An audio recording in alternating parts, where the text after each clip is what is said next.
பாரதம் கட்சியின் தலைவர் பூவை ஜெகன்மூர்த்தியின் 58வது பிறந்தநாள் விழா வெகு விமர்சையாக கொண்டாடப்பட்டது.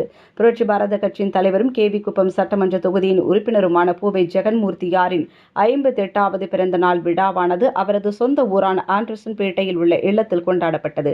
இவர் பிறந்தநாள் விழாவை முன்னிட்டு புரட்சி பாரத கட்சியின் மாநில முதன்மை செயலாளர் ருஜேந்திரகுமார், மாநில செயலாளர் டி.கே. சீனிவாசன், ஸ்ரீபெரும்புத்தூர் ஒன்றிய தலைவர் செங்காடு எஸ். ராமு ஜெகன்மூர்த்தியாரை நேரில் சந்தித்து பூங்கொத்து கொடுத்து வாழ்த்து தெரிவித்தனர். தொடர்ச்சியாக மாநில, மாவட்ட, ஒன்றிய நிர்வாகிகள் மற்றும் தொண்டர்கள் நீண்ட வரிசையில் நின்று அவருக்கு பிறந்தநாள் வாழ்த்துக்களை தெரிவித்தார்கள்.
உடனுக்குடன் செய்திகளை தெரிந்து கொள்ள வில்லம்பு சேனலை சப்ஸ்கிரைப் செய்யவும்.